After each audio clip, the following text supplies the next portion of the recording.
Thank you for having me. And I just realized Dr. Mohsina Mukadam is here, and I consider her my guru. She was the one who made me realize that there's something called food history and it could be studied. And this is my first talk in front of her. So I'll just share my presentation first. Okay, so the title of my talk is Public Dining in Colonial Mumbai. It's very close to the famous article written by Frank Conlon in 1985. I'm going to start my talk with an anecdote written by Justice M.C. Chagla in his autobiography Roses in December. It's a rather amusing incident. So, Muhammad Ali Jinnah was contesting Bombay municipal elections. And while Chagla and Jinnah were at the town hall on the day of the polling, Mrs. Jinnah drove up to them with lunch. Now, this lunch was lovely ham sandwiches. So, since Jinnah obviously could not be seen in public enjoying those sandwiches, he and Chagla went to Cornelia's, a very famous Bombay restaurant. There, they ordered 2 cups of coffee, a plate of pastry, and a plate of pork sausages. While they were having lunch, there came an old Muslim gentleman with a young boy of 10. Tea and soft drinks were ordered for them. The boy picked up one of the sausages and ate it with much relish. Chagla and Jinha kept watching him uneasily. They could not do anything. So after the gentleman and the boy left, Jinha was furious. He wanted to know why Chagla had not stopped the boy from consuming the forbidden meat. So Chagla replied, the question was, should I let Jinnah lose his election or should I let the boy go to eternal damnation? And I decided in your favor. So I have started this talk with this anecdote because it in some way represents the gastro-cosmopolitanism in Bombay. It also hints at certain prejudices and taboos which were prevalent then, which are still prevalent. So Bombay is and always has been a very complex city. It encompasses several realities that are drastically different from each other, but they coexist and they share a very interdependent relationship. So these realities, these relationships have always kept changing and they have evolved over time. So today what we'll do is we'll try to look at the various aspects of life in Bombay through the prism of food. Before we go any further, I would like to clarify a few things. So as we all know, food and foodways are intrinsically related to caste and religion in India. So we cannot talk about food without mentioning caste and religion. So I hope those references do not offend anyone. There is no intention to offend. When one usually talks or writes about food and eateries in India, it is expected that the origin of a particular dish or the first restaurant, the first hotel, or the first upahargruha would be talked about. I believe that there is more to food than who invented a particular dish or who started a first restaurant. So this talk will concern itself with trends that are observed in the development of eateries in Bombay and the factors responsible for that development. Also, I'm going to use the word Bombay instead of Mumbai because the place was called Bombay during the colonial times. So I came to Bombay to study in June 1995, exactly 2 months after it was named Mumbai. I used to live in a hostel at the cusp of Dadar, Mahim, and Matunda. My first introduction to the eateries in Mumbai was courtesy Durgabai Bhagwat and Umakant and Ramakant Deshpande, P.L. Deshpande's younger brothers. I was fascinated by their love for food and I was fortunate to have them to guide me in Bombay. So it is because of them that I came to know about people like Mama Kane and Kaka Tambe. Umakant Deshpande told me about the Irani eateries in Bombay. So today I'm not going to talk much about Irani cafes and Urpi restaurants because a lot has been written about them and we just have 45 minutes. So Bombay was a swamp-ridden cluster of 7 islands that transformed into one of the major metropolis in the world in the 19th century. When it came into East India Company's possession, the officials were not very keen on investing time and money in Bombay. So its ascent to prominence was caused by the growth of an export trade in raw cotton in China. And the collapse of Maratha power cemented the British dominance over regional commerce. The third factor was the opium trade that involved a triangular relationship between India, China, and Britain. So the growth of Bombay has always closely paralleled the needs of the British Empire. The colonial rulers shaped the urban space, and it was facilitated by modern technologies. Now, 1840 onwards, there was a further diversification in Bombay's export trade. Shipments of raw cotton to European markets increased. And between 1845 and 1865, new docks were constructed for major steam shipping companies. So by then, Bombay had become the third largest market of cotton after New York and Liverpool. Due to these developments, new commercial services sprang up to meet the requirements of the growing population of the city. So it became an important center in Western India for import and distribution of cotton piece goods. And agency houses were replaced by joint stock banks and insurance companies. Another factor was the improvement in transport and communication. So Bombay was connected to Deccan through the Borghat in 1830. The railway lines came up. BBCI railway connected Bombay with Gujarat. Port facilities were expanded. Telegraph connections were laid. So, but before all this happened, in the 1830s, Bombay was a very boring place. So, according to Stockeler, the society in Bombay chiefly consisted of foolish Bada Sahibs who gave dinner and Chota Sahibs who ate them. And dinners were in execrable taste considering the climate. Cookery was very primitive. The wines were indifferently cooled, and the pastries were bad. And desert of such insipid fruits of the country as guavas, custard apples, and plantains. And Elwood writes in 1830 that the only place where one could go and amuse themselves was the Bridge Candy.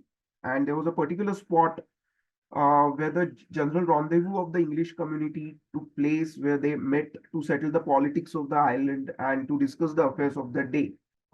Maria Graham writes that parties in Bombay were most dull and uncomfortable meetings one could imagine. So 40 and 50 persons assembled at 7 o'clock. They stared at one another till the dinner was announced. And when the ladies were handed to table according to the strictest rules of presidency, and they hardly ate anything. Two important events that took place in the pre-industrial Bombay was the government. There used to be breakfasts with the governor at the government house at Parel on certain days. These days were announced in newspapers, and this ritual was limited to men. And the government house also hosted dinner parties. Sometimes women were invited, most often not. So parties happened on board ships, and if a person landed in Bombay, he had to secure invitation for lodging and boarding. He could rent bungalows or he could rent or buy tents. So these tents were auctioned. You could buy them in markets. The Jabalpur School of Industry was famous for its tents. Tents came to Bombay from Calcutta also. And there was this Pramji Pirboy tent factory, oldest in Bombay. And they had their dining tents especially designed for dinner parties in Bombay. It was a double pole, double fly with four folds of cloth throughout. So if you look at the newspapers published in the early 19th century, the first page of the newspapers will be full of ads of tents that could be rented. And then there were taverns in Bombay. So when the Europeans landed there, the first one that has been written about was the John Wright's Tavern in 1694. And the prices and wines and liquors were fixed by the governor in council. And then there were several taverns. James Douglas has written about them. There was the Country Tavern, there was the Duke of Wellington Tavern, there was the Lord Nelson Tavern, there was the Bootful of Mischief Tavern, there was the Chinaman's Tavern, and all of these were situated in the fish and vegetable market. Sonapur had few taverns in the early 19th century, and their names were Parsi George, Portuguese George. So it's likely that there were two Georges. So the Parsi and Portuguese were the identification markers, and there was Paddy Goose. So they were frequented by soldiers, sailors, and clerks. And the Englishmen were fond of their liquor, so they drank country liquor. Arak came from Surat or Bombay, but the best was from Goa or Bengal. Because Bombay was an important and a busy port, there were sellers there. The first Siemens Friend Association was formed in 1846 because the sailors were known to create huge ruckus in the town. They used to get drunk, they used to abuse. So the Siemens uh, Friends Association was formed in 1846 near Esplanade, and it was also accused that people of Bombay, would lure the sailors to their homes and feed them spurious liquor and steal their money. That's why another sailor's home came up in 1862. We'll talk about it more when we discuss Mumbai Se Varnan by Madgaonkar. So now there were a few hotels that were mentioned by Douglas. There was Bombay Hotel where a banquet was held in 1799. There was Maclean's Hotel where people dined to commemorate the capture of Srirangapatnam. There was Mr. Castleman's Hotel where in 1825 a small party gathered for St. Andrew's dinner. Then there was the Albion Hotel established by Mr. R.T. Hart. There was Victoria Hotel at the Apollo Street. If you've read Ki Hai, I'm sure you're familiar with Duncan Cameron.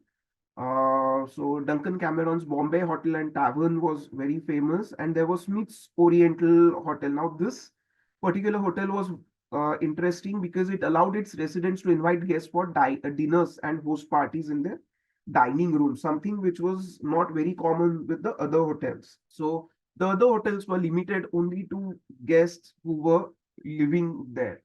But these hotels were not in a very good condition. R.N. Hutton has written that they were decidedly inferior to Calcutta. They appear to be kept open primarily by the officers of various ships and steamers in the harbor who came here to play billiards till midnight, by which time they had become a source of no small annoyance to the residents in the house, who might be attempting to find a refuge from mosquitoes and oppressive heat in sleep. Then there was the Hope Hall Hotel at Masgao, which was very popular with military officers.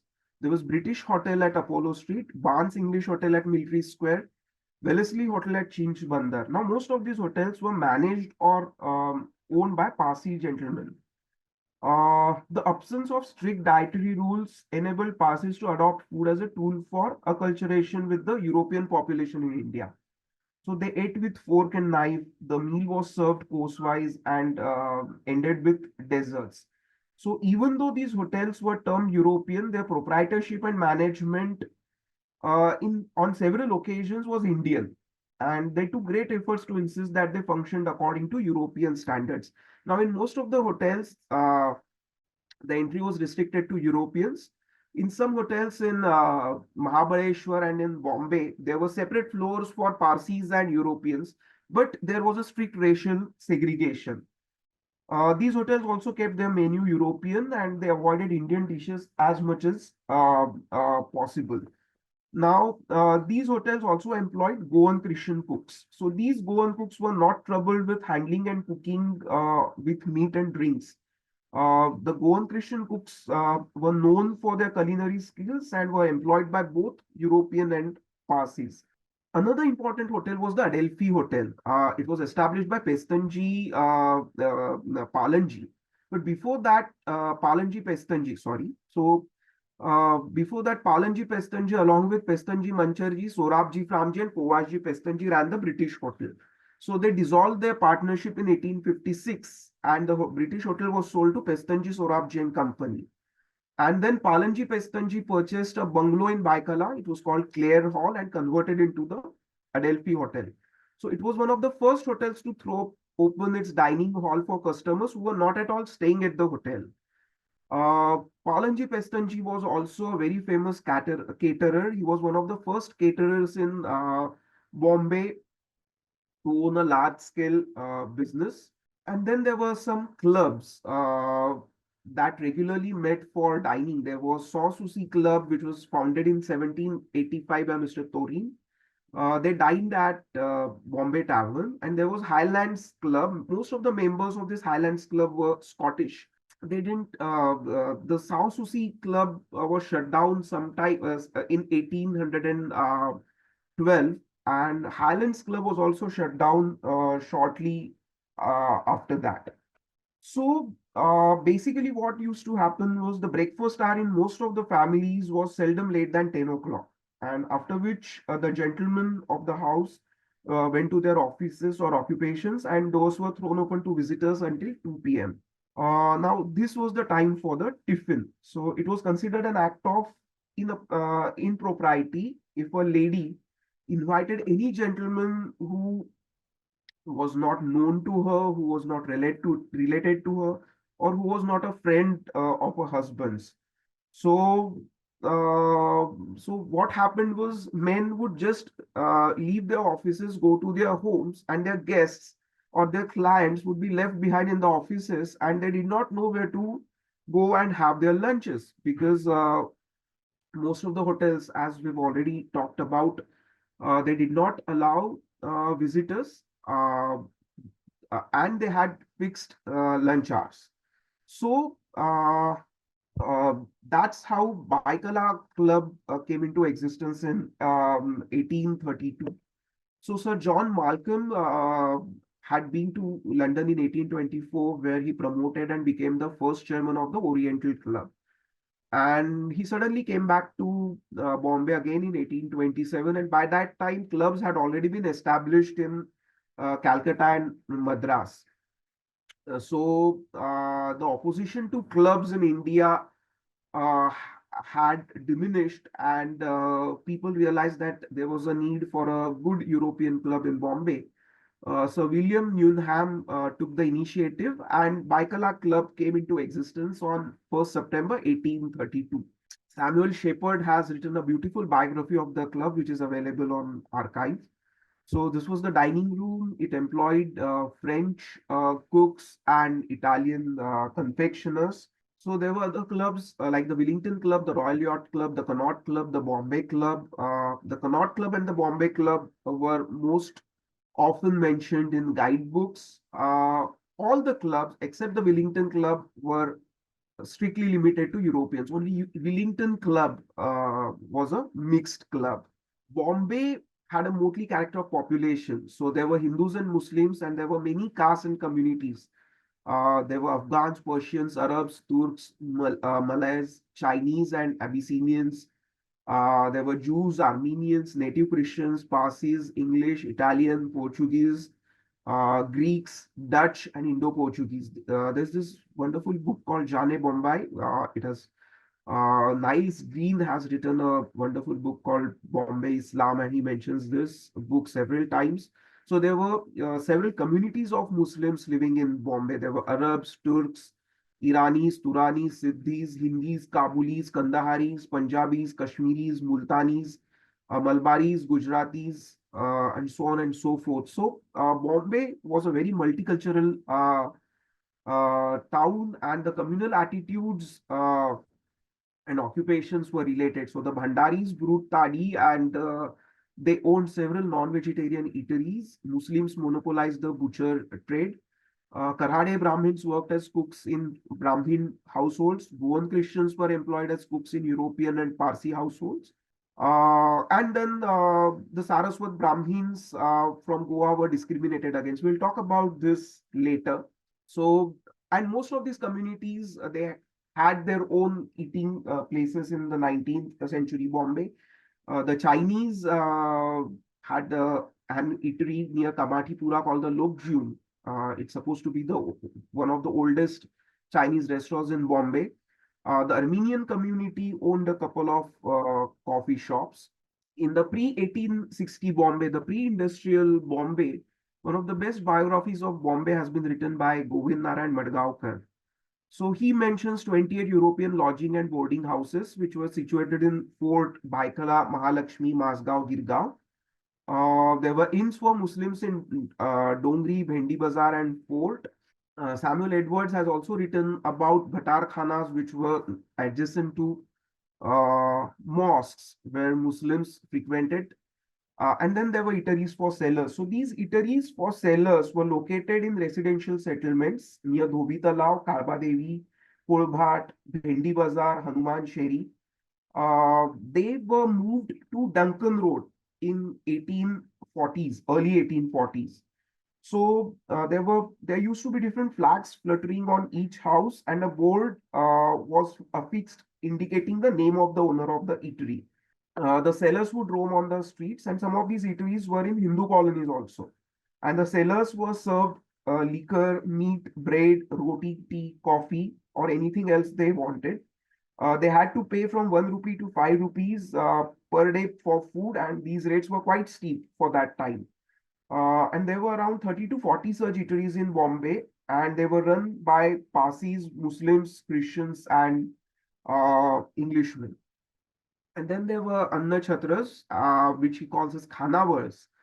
So each meal there cost 1 to 4 anna. There used to be pori, varan, bhat, bhaji, sar, dahi, ghee, pickles. And for 4 annas, you could also get puri and sweet.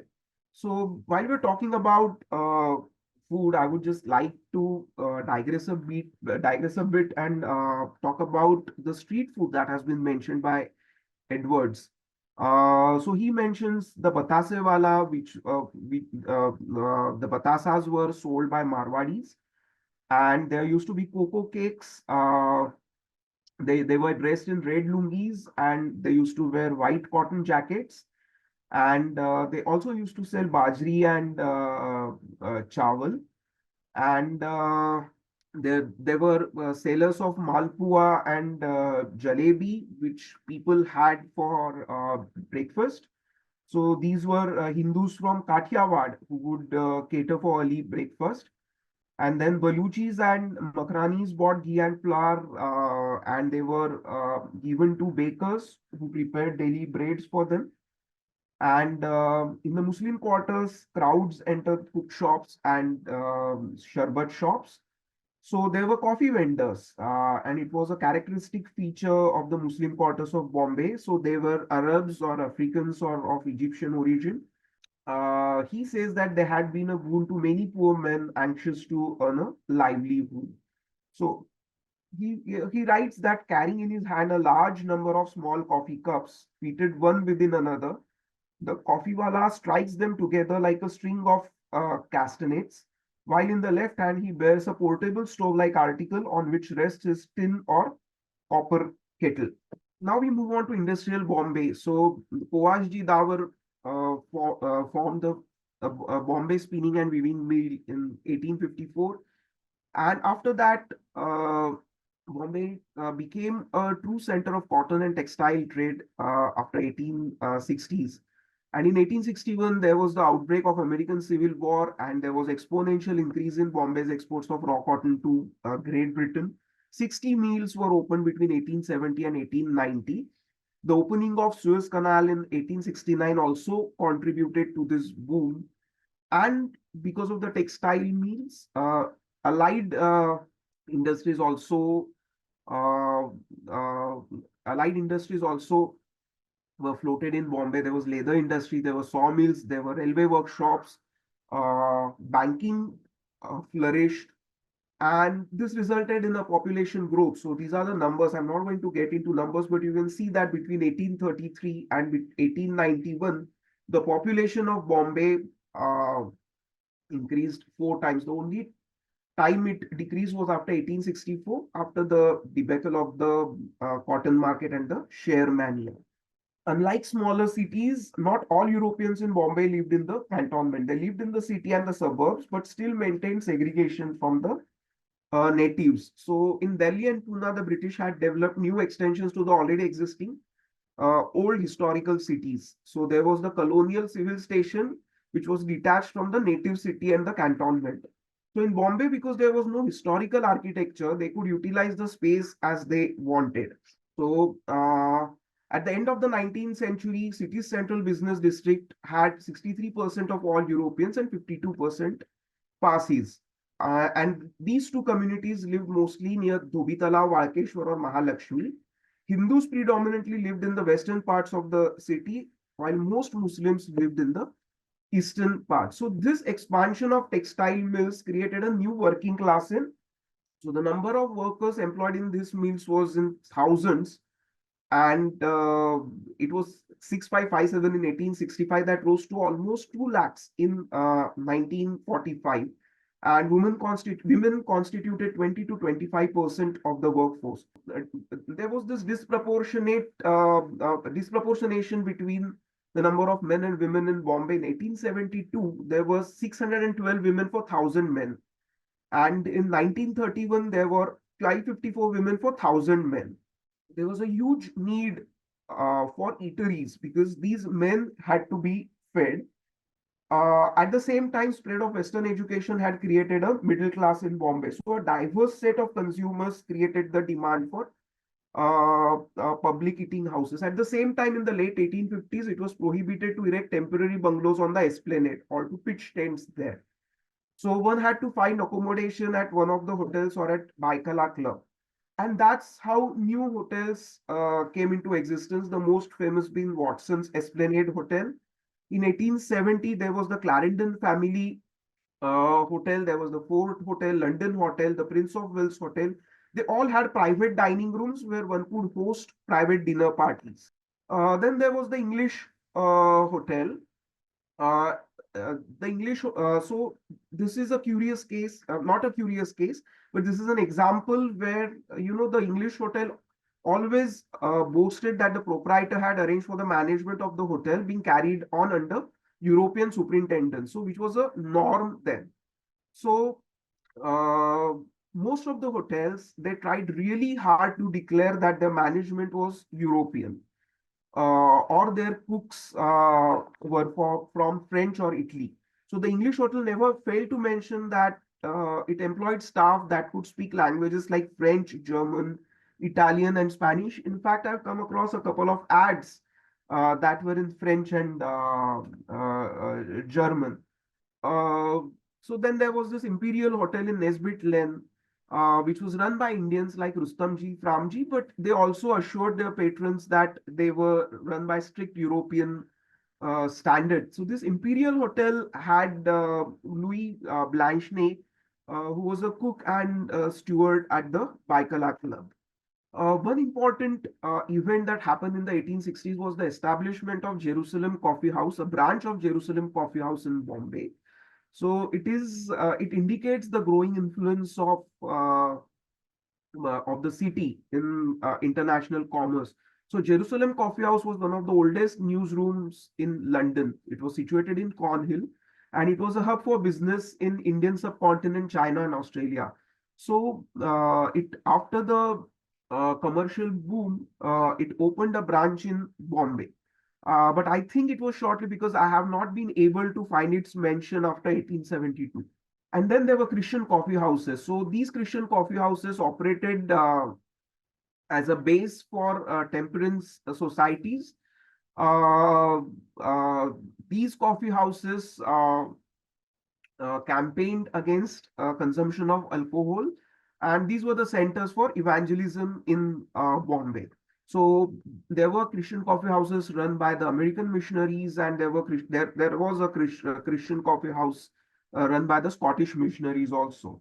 So now we come to an institution called a restaurant. We've talked about hotels, we've talked about taverns, we've talked about coffee houses.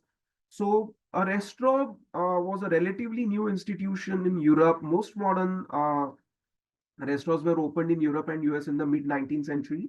So restaurant, now in hotels, what you get is table d'hôte, where you have a specific meal served at specific hours. So in restaurant, you have a wide range of menu. The operating hours are quite long and flexible. You can choose from the menu. So one of the first restaurants in Bombay was the Green's Restaurant, which was established in 1868 by W.B. Green, and it was a chop house. It's quite fascinating because chop houses were just coming up in London, and We had a chop house in Bombay, so there were bands that played thrice a week. It served breakfast, tiffins, and dinners, and it's one of the first restaurants, or rather the first restaurants I have come across that uses the term a la carte. So you could choose what to order, or you could choose the dish. So most of these restaurants in the 19th century, they also served European products. Many of them were imported, or they were cultivated or harvested in the Bombay Presidency. So Greens was famous for its ham, bacon, cheese. Another important restaurant was Pears and Company. So this guy James Pearce, he established his restaurant sometime in 1872, and I think he used to work in a printing press. I'm not sure. I'm trying to locate his family since last decade. So he was very famous confectioner. He was a very good photographer also. He used to conduct guided tours to Elephanta, and he was a very famous bread and biscuit manufacturer. So there's you can see an ad on the right hand side of the screen. It's for his Christmas cakes. So most of these restaurants, be it Greens or Pierce or Watson's or Cornelia, which we would talk about later, so they made it a point to cater specially for Christian festivals like Christmas, New Year's, and Easter. So it was one way to assert their dominance because it was run by these establishments were run by the Europeans, and they made it a point to celebrate these festivals, and these cakes and pastries were special attractions during the festivals. So in 1884, it served steaks, chops, cutlets, ham and bread, rice and curry, mutton patties, ham sandwiches, ice creams, and soda. Another famous restaurant was Cornelia, Felis Cornelia. Now, it was basically established by Federico Pelliti, who had come as a private chef with Lord Mayo. Both Pelliti and Cornelia were fine confectioners. They had won several awards for baking life-size cakes. And after Lord Mayo was assassinated, Pelliti established his restaurants in Shimla, Calcutta, and Bombay. And because he could not manage all the three restaurants at the same time, he handed over his business to Felis Cornelia. So initially, Cornelia had a branch in Bombay and Pune. Cornelia shifted to Pune. He used to live there.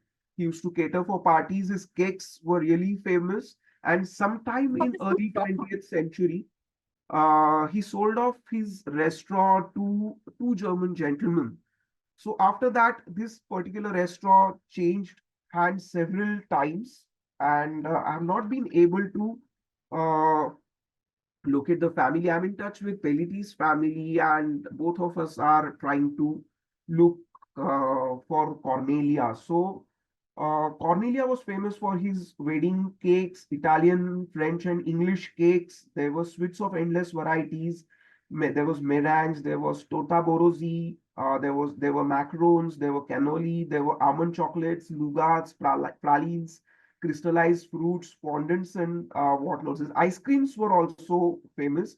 Uh, People came to Cornelia for Russian caviar and prime cuts of ham, salami, pastrami, and cheeses. So now these were European restaurants, but at the same time, there was a working class which was in need of having meals, and khanavals helped them. So khanaval was a boarding house where people subscribed to have meals cooked for them. So these were many a time organized according to caste, kinship, or according to their native village, and they were mostly run by widows who had tonsured. Europeans, especially the Italian confectioners and restaurants and cafes, confectionaries, restaurants and cafes in the 19th and 20th centuries, they could be considered as saviors of Europeans and Europeanized Indian elites who wanted to enjoy European fare without being bothered by taboos surrounding food. And the khanavals basically catered to workers. So most of the workers came to Bombay without their wives. So when they moved to Bombay to earn a livelihood, they carried with them the deep-rooted ills of the caste system. So they would mostly eat in khanavals. So a person risks pollution if he accepted food from the hands of people of the so-called lower caste than his own. But eating in a khanavar lowered his anxiety. If he knew the caste of the person, and eating in a khanavar ran by a person of a so-called higher caste was also allowed sometimes. So in most of the khanavas, there were separate sitting arrangements for customers of the so-called lower castes. They were supposed to eat in separate utensils too. So in recent times, this one particular article written about Sakhubai has become viral. It was written by Prabodhankar Thakre. So he claims that Sakhubai was the first to start a khanavar, which is not really true. But Pandurang Chimnaji Patil, the first Indian to head the agriculture college in India. So he has also written about Sakhubai's Khanavar, and he mentions that how people, non-Brahmins, were allowed in the Khanavar, which was a rarity in Bombay during that period.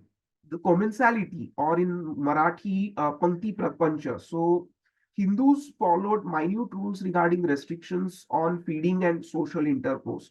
So these rules dictated what sort of food or drink could be accepted by a person and from what castes, and these rules varied according to regions in India. So most of the ethnographers and people who have written about castes, they have mentioned kachi rasoi and pakki rasoi, or kacha khana and pakka khana. So food cooked with water was known as kacha, and food cooked with ghee was known as pakka. And dishes made from parched grains were also deemed pakka. But in Maharashtra, so what has happened is Dr. Professor Ghuriye has used these terms frequently, and most of the scholars and researchers keep using this term. Uh, I prefer to use kharkate and nirlep. These two terms were mostly used in 19th and 20th century Maharashtra. So you can say that kacha food was a parallel, had a parallel in kharkate, and pakka food had a parallel in nirlep. It's not true in the strictest sense, because the rules varied a lot according to region, according to castes, according to subcastes. So kharkate food was not permitted during a fast. Some did not eat nirlep food during fasting and prefer nirashan food. So it was allowed to consume kharkate food cooked by men or women of the same caste or by Brahmins. And restrictions about consuming nirlep food were more rigid. And there were another terms which were frequently used. There were sore and oe. So sore was a ritual purity or a ritually pure clothing. So basically you were supposed to wear sore before having food. And ore was the opposite. But these two terms, sore and ore, were not limited to those pieces of clothing, and they extended to food, foodstuffs, and other things of regular use. So people like Lokhitawadi and Gopal Ganesh Agarkar constantly campaigned against this. So uh, there was another term called Vita, which was related to pollution. So Lokahitavadi constantly wrote against the notions of purity and pollutions. So did Gopal Ganesh Agarkar. There is this famous article written by him, ऐसे कैसे रे सोवळे. So he writes, हरभऱ्याची डाळ भिजवून वाटली आणि तिची चटणी केली तर ती निर्लेपून फराळात चालते. पण तीच डाळ अगोदर भिजवून पाट्यावर न चिरडता अगोदर जात्यात चिरडून मग तिच्या पिठात पाणी घातले की ते खरकटे झाले. त्याचे पिठले मुकटा लावून घेतल्याशिवाय तोंडात घालण्याची सोय नाही. भडगुंजाकडच्या पोह्या मुरमुऱ्यांसारख्या भाताच्या जाती राजरोसपणे खाण्यास काही हरकत नाही. पण बाजाराच्या भाजी भाताकडे किंवा पाव बिस्कुटांकडे ब्राह्मणाने पाहण्याची सोय नाही. दवाखान्यात दुकानचे लेमोनेड किंवा सोडा वॉटर, दवाखान्यात कोणत्याही माणसाने कसलेही औषध दिले तरी ते चालते. पण ट्रेचरच्या दुकानचे लेमोनेड किंवा सोडा वॉटर उघडपणे पिणे म्हणजे ब्राह्मणाला हरताळ लावण्यासारखे होय. the progressive leaders of the 19th century constantly campaigned against these notions of pollution and purity, which they considered were foolish and which were not sustainable in a rapidly growing industrial city like Bombay. So, the first Bhojan Vasti Griha, or a lodging and boarding house for Brahmins in Bombay, was supposed to be established in January 1881. There was this ad in Native Opinion which said that कांदेवाडीत स्थापन करण्याचा विचार असून आश्रयदात्यांचा शोध सुरू आहे. But this Bhojan Vasti Griha did not start at that time. So it took 2 more years for it to start. But before that, another Bhojan Griha was started in Pune by Vishnu Shastri Chiplunker, who could be termed as the father of Maharashtrian nationalism, and Gopal Ganesh Agarkar. So, on 14 June 1881, it was declared that Pune Bhojan Griha has been established, and it was limited for Brahmins. Now, this important editorial written by Vishnu Shastri Chiplunker appeared on 10th January 1882, and it's interesting because it mentions hotels in Bombay. It also mentions Europeans living in Bombay hotels, how they eat there. And he takes pride in declaring that the first Bhojan Gruha, so he conveys that a Bhojan Gruha is not a khanaval, and it is meant for merchants, it is meant for traders, it is meant for students. And why do you need a Bhojan Gruha? Because earlier uh, people were welcoming of their guests, but in these times of modern political economy, if you go to Bombay, the housewife is not going to let you stay in their house for more than 2 days. So where do you go? So you need a Bhojan Gruha. So that Bhojan Gruha was short-lived, and Agarkar wrote another article in Kesari on February 10, 1885, where he said that in England, France, and Germany, European countries, people live in hotels, they stay there, they eat there. But in our country, इकडे आमच्या इलाक्यात पाहिले तर 60 लोक झाले की अव्यवस्था झालीच. So this Bhojan Vasti Griha, the first one, comes up in Mumbai in January 1883, 2 years after it was declared. So it was initially located in Kandewadi in Shantaram Narayan Vakil's chawl, and Narayan Lakshman was the manager. This eatery later shifted to Umbar. Now another ad appears in Kesari in 1888, and I'm not sure if it's the same eatery. So it was located in the house owned by Dadoba Pandurang Tarkhadkar. So this period was the period of Maharashtrian Renaissance, when new educational institutions were coming up. Religious reforms were taking place. Widow remarriage law had been passed. Age of consent law was being debated. New native societies and clubs were being formed, and the new middle class, the new Brahmin middle class was being formed. And this middle class was coming up with its own set of rules and regulations.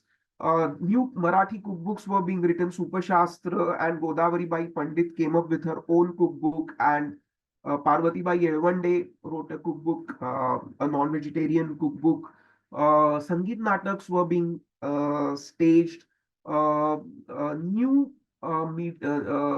laws of literature were being formed, and leaders had also started talking about entrepreneurship. So they believed that unless Maharashtrians and Brahmins especially started their own businesses and ventures, India would not gain freedom from the Europeans, and India would never succeed. So right from 1860s, most newspapers like Gnan Prakash, Hindu Prakash, Native Opinion, Kesari, Sudharak, they write about technical schools. They write about need for Maharashtrians to start their own business ventures. So in one particular article titled Dhande Shikshan, which was a serial which started in May 1886 in Kesari, 74 trades and professions were listed for Maharashtrian men, out of which five were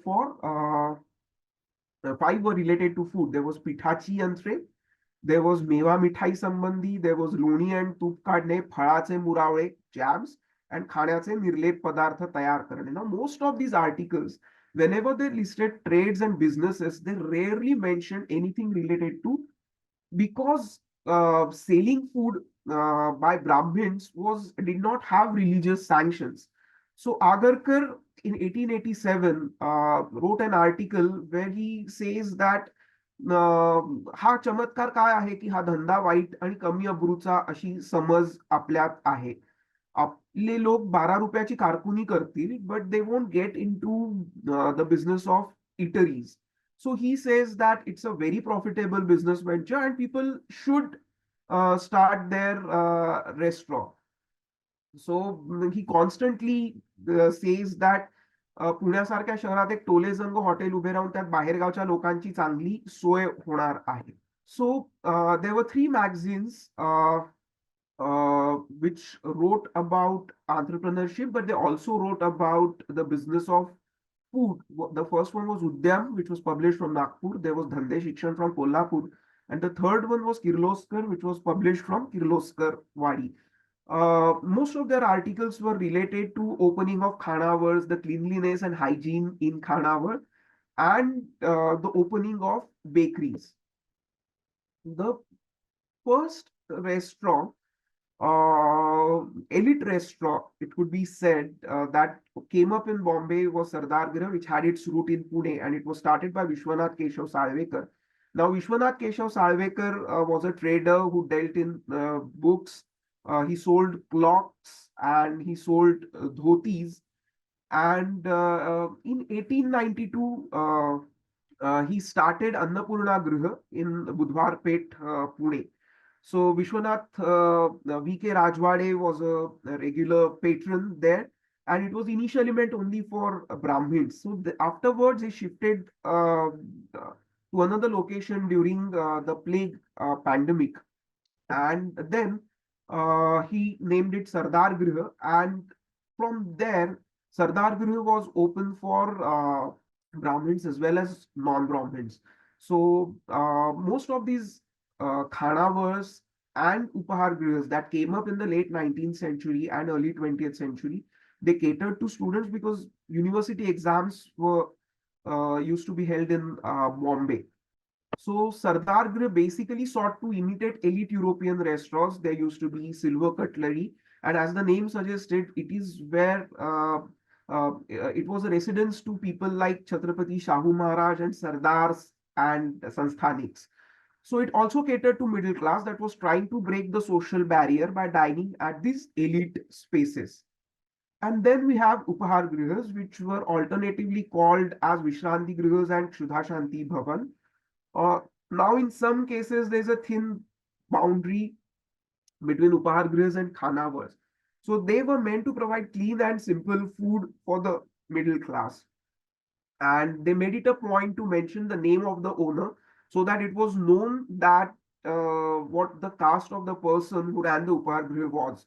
So, like the Aryanivas Hindu Lodge, which was situated at Masjid Bandar Road, words included Hindu or Muslim to indicate the proprietorship. Muslim restaurants were called as Islami restaurants or Mughal restaurants or Mohammedan restaurants. There were also Karnataki khanavals, and guidebooks also mentioned Mangalorean restaurants. So one of the pioneers was Balakrishna Vishnu Tambe. He was a teacher, he was a graduate, and he was deeply influenced by Gandhi's philosophy. And in February 1926, he opened Arogya Bhuvan. Now, the word Arogya Bhuvan is a literal translation of health home. And these health homes were very popular in places like Mahabaleshwar and Karla and Karzat. So he started selling buttermilk because Gandhi had started campaigning against tea and coffee.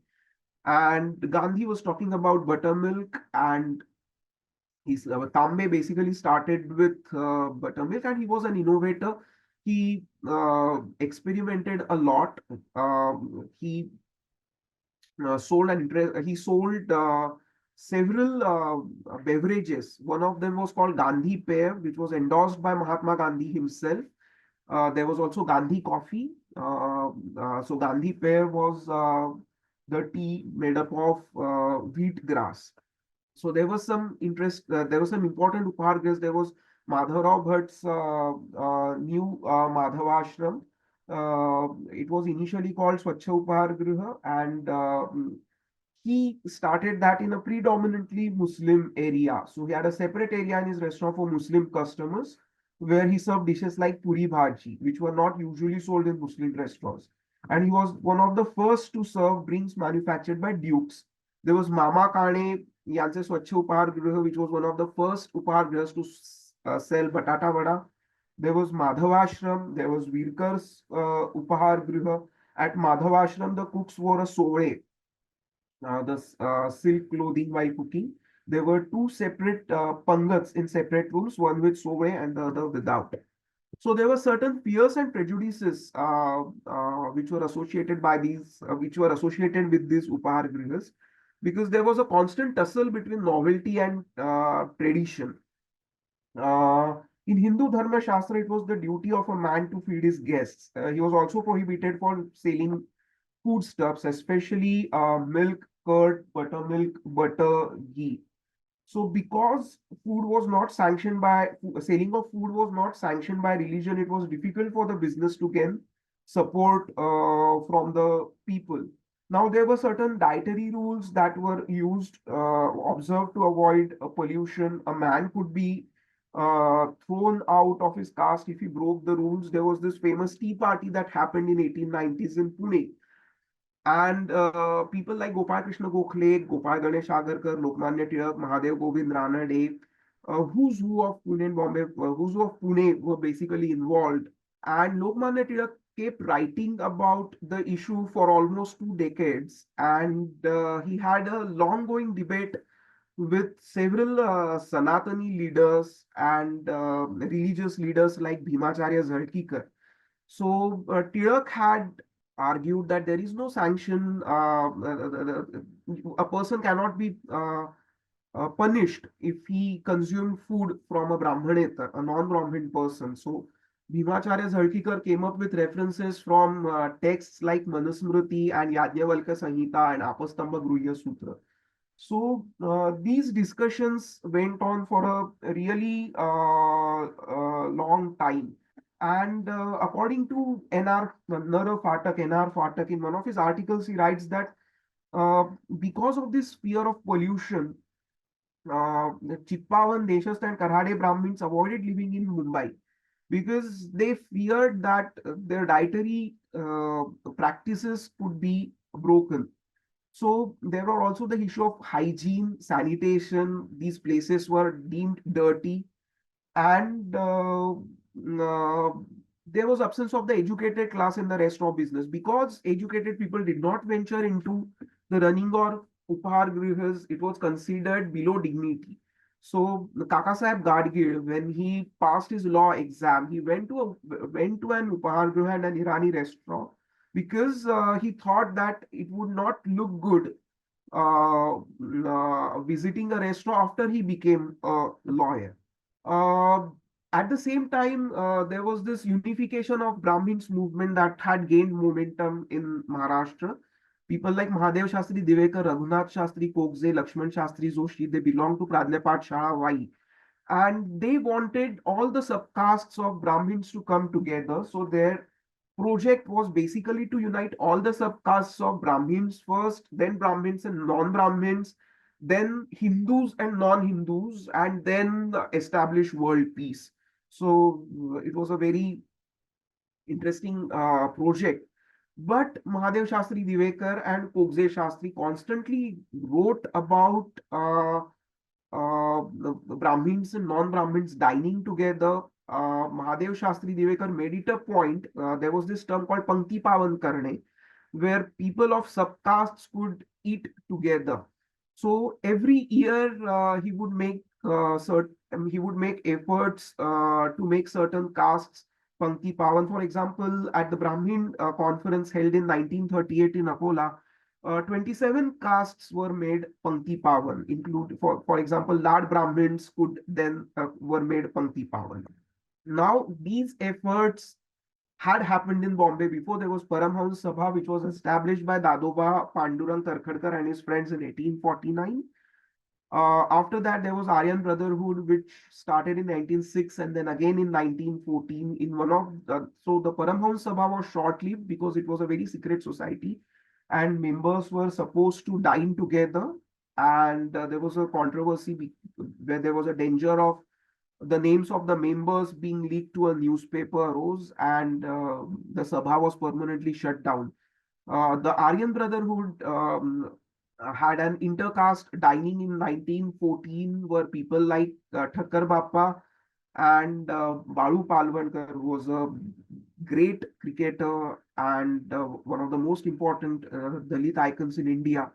So, so they dined together, and everybody except Balu Palwankar took Prayashchitta for uh, having food with people of belonging to other castes. And around the same time, Sahabhojans were initiated by Congress members and members of the Hindu Mahasabha. There was Ananta Hari Gadre, there was Savarkar, there was Acharya Atre, there were P.N. Rajbhoj, who all were active in organizing these Sahabhojans. Now, I'm not going to talk a lot about Irani cafes because we don't have much time, I guess. So most of these Irani cafes, they started as very small cafes. There was this exception of Yazdan, which was a store first, and then it became a big restaurant. Now, the decor in Iranian cafes was very attractive. So the emphasis was on bread, cakes, wafers, tea, coffee, soda, lemon drinks, cakes, bread, biscuits were brought from bakeries, and jams and jellies were sold. So the place was clean because not much cooking was done there. So the Hindu upahargruhas were also advised to maintain the same level of hygiene. Now, these Hindu eateries basically uh, they served food like thalipeeth. They advertised their food as fararache padartha, which was nirlep, and if you ate those, your purity won't be disturbed. So there were dishes like chiwda, shankarpare, thalipeeth. There was aruchi vadi. New dishes like misal were introduced. Batata vada became quite popular. And during the interwar years, these upahar grihas were also striving for modernity. For example, there was Virkar, Yanse Velankar Upahar Grih. If you look at the ads, unfortunately, I don't have an image for that ad. So if you look at the ad, you can see a man and a woman sitting on a fancy table and a chair, and there are wine glasses in front of them. So obviously, Virkar was not serving wine. But the ad talked about modernity. So there was a growing affluence of the middle and the upper classes, and there was a lust for upward mobility. Transnational commerce also played a huge role. Uh, there was remodeling and renovation of the restaurants that took place. Taj installed huge refrigerators. There were American companies that were campaigning in India. There was this company called Frigidaire. There were German companies which were in India to sell their furniture. Uh, rest, by this time, Greens was purchased by the Taj Mahal Palace, and both these restaurants introduced a new menu, but Greens remained a chop house. So, and during this period, elite refreshment rooms and bars, they were no longer limited to the southern parts. There was Dadar Bar that boasted of serving India's finest liquor and had a billiards room. There was Bristol Grill that served quick lunches for the office goers. Now you have targeted customers. For example, there was Pike's Apollo Hotel, uh, which was a very old establishment, which was established in 1870s or 1880s, but then it started its own restaurant. There was the Elephant Restaurant. So the Elephant Restaurant made it a point to include the line a real convenience to office people and to theater folks. So it had a targeted customer base, and there was Cyro's restaurant which sold German beers in Bombay. Now, by the early 20th century, hotels and restaurants in Bombay had started organizing dances and live performances in an intimate setting where customers could eat and drink. The Taj Mahal and Greens were the pioneers who also popularized the term cabaret for evening entertainment with food and alcohol. The end of the Victorian era had signaled new norms of acceptability supported by global commerce and international connections. And the audience looked forward to new cuisines and experiences. So around the same time, hotel unions came up. There was Hotel Kamgar Union, there was Hotel Kamgar Sangh, there was Bombay Hotel Owners Association, and they campaigned for better working hours. They campaigned for better working facilities.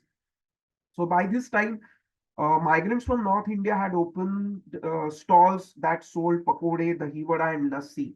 So the Hotel Kamgar Sangh and the Hotel Kamgar Union both were instrumental in including representatives of these small stalls. So in 1935, majority of assistants in restaurants and hotels were about 12 years of age and earned between 3 and 12 per month. Boys under 12 numbered about 1500 and they got rupee 1 or rupees 3 per month. So all this while there was racial segregation, and the one of the first leaders to talk against it was Sir Chimanlal Setalvad. So in 1932, during the centenary celebrations of Baikhala Club, he questioned the racial separation in European clubs and European hotels, and he made it a point to talk about it constantly. So the racial segregation, according to an article that was written by a gentleman who used the letters S, A, and D to name himself. According to racial segregation occurred due to two factors. There was race factor, of course. There were too many Europeans living in Bombay, and the clubs and hotels were European. So it was their duty to admit Europeans first. That was the first argument. And then there was the wife factor. So according to him, Europeans visited these clubs and restaurants. Now we are talking about 1930s. Uh, so clubs and European restaurants were mostly places for homo socialization, and it was they were the places to assert their hierarchies. So it was these places were very masculine in nature. But now he says that Indians don't bring their wives to such public places, but Europeans do. So it becomes very awkward for the Europeans to talk to men alone. So that's the reason why racial segregation is very necessary and very important. So around the same time, Hindu bakeries had came up. These Hindu bakeries had started selling biscuits and paos and butters that were not manufactured by Muslims or Iranis or Parsis. And then European companies like Millie's Food Biscuits, they started advertising their products as suitable for all caste and race, as they were touched only by machinery and never by hand. So uh, the taboos and the prejudices and the notions of purity and pollution, they gained a kind of credibility. Now, while we were talking about the masculine nature of clubs and hotels, there were certain saloons, like the Royal Fancy Sweetmeat Saloon, that catered mainly to female customers. And then there were ice cream saloons. For example, the most famous was the Cornell's Pure Cream Ices. They were made from fresh milk. Now, there was a growing movement in the 1930s and 1920s and 1930s against restaurants and upahargruha due to the hygiene.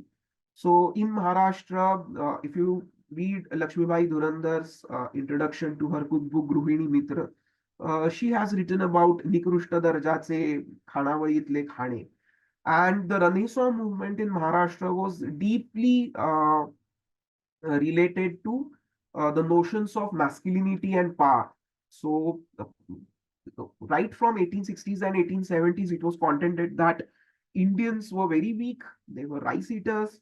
And because they did not eat proper meals, because they were vegetarians, they were being ruled by the Europeans. So if you have to defeat them, you needed to uh, become strong. And to become strong, you needed to have fresh, hygienic food, and you needed to work out in gymnasiums. So that's how gymnasiums like the Maharashtrian Mandal and Sanmitra Sangh were opened. So if you look at the ad, this particular ad, which was published in November 1929, it says that it costs you much more to make it yourself. Then there were milk bars. Horlicks, the famous brand, had opened a milk bar. There was Chaya milk bar that was very popular, which sold milk. Now, this is very important because Bombay and the Bombay presidency was not very known for milk. There were constant discussions about the supply of milk and milk products to towns like Dharwad, Bombay, Pune, Kolhapur. So there were certain periods where Bombay municipality and Pune municipality came up with schemes that supplied free milk to expectant mothers. So Chaya Milk Bar, places like Chaya Milk Bar and Horlicks Refreshment Room were important, considering the discourse that was taking place around milk. And then when new suburbs were coming up in the 1920s and 30s, restaurants were used to popularize. For example, Bombay municipality used Palm Beach Hotel in Juhu to sell Juhu as an interesting suburb to make the beach popular. And now we come towards the end where the Harijan movement had gained momentum. The Harijan Sevak Sangh had campaigned for entry to Harijans in all entertainment establishments from 1934. So the Bombay government came up with a notification in June 1938, which ordered all the restaurants and hotels, boarding houses, dharmashalas, wells to be kept open for people of all castes and communities. Now, Harijan families usually frequented mostly Irani and Muslim hotels. So there was a survey which was carried out in 1938 that said that even tea was not prepared at home. In Bombay, there were certain Muslim restaurants that had separate utensils for Harijans in their restaurants. Um, so this rule, this was not a law per se. It was just a notification that was issued by the police commissioners of various districts in the Bombay presidency, and there was a provision for a fine of 100 rupees if you broke the law. So there was a hotel owner in Mazgaon who did not allow a Harijan to enter his establishment, and immediately processions and unrest happened in all the cities. The taxi union in Bombay came up with a declaration that it will cater to Harijans, and it expected the hotel unions to abide by the government declarations. But there were several hotels in Bombay and mostly in other cities, especially in Gujarat and Pandharpur, where the hotel owners returned their licenses. So it did not harm them much because the license only granted them couple of extra hours, working hours. So instead of shutting down the restaurant at 11 p.m., they had to shut down the restaurant 9 p.m. So there were lots of letters that appeared in various newspapers that said that yes, we endorse this rule, but then you first have to create a consensus among all the hotel owners and the general public. So P.N. Rajbhoj, the Gandhian Dalit leader, went to Gandhiji and he urged him to bring up the law instead of just the rule which was made by the police. And he threatened Satyagraha. So it's a long story, but the law finally came into force on April 12, 1947. So it took almost 9 years for the struggle. So in 1950, there were 2872 restaurants with around 35,000 workers in Bombay, and they excluded milk bars, confectionaries, tea and coffee shops, and shops selling soda lemon. So I'll conclude this talk by mentioning two interesting things that happened around this time. One was the publication of a magazine called Ahar. It was one of the first food magazines to be published in India, and BB Tambe had planned to start a catering college. And in the 1950s, when the catering college started, Thangam Phillips came there, and her cookbooks are legendary.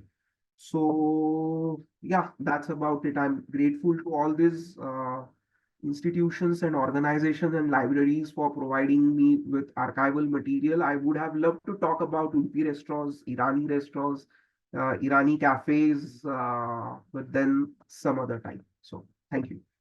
Thank you. Thank you so much for that really exhaustive and interesting talk. And you've made us all quite hungry now, Chinmay, with all the talk of all these excellent foods and really some lovely facts. And I liked some of the old ads, etc.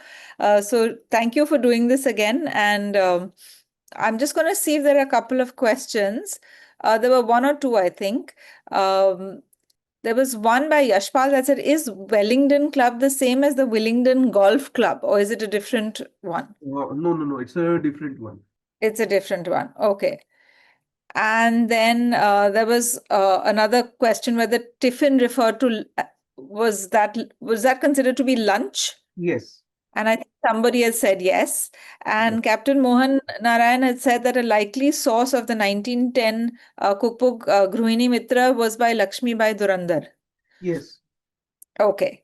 And we also have Mohsina Mukadam, who said that she has lovely memories of the Virkar and their thali. Yes. But she doesn't know about the wine serving, which might be a bit far-fetched. But, I guess this is lore and stories that build up around these places. But yeah, lots of comments of just how wonderful the talk was, and thank you very much again for doing this in spite of not being so well. And I think there's definitely another talk somewhere in this. So maybe one just on Irani cafes or just on some other topic. But we would really like to visit that some other time. Sure. But thank you everyone for staying on today, and we hope to see you next time. Good night. Thank you.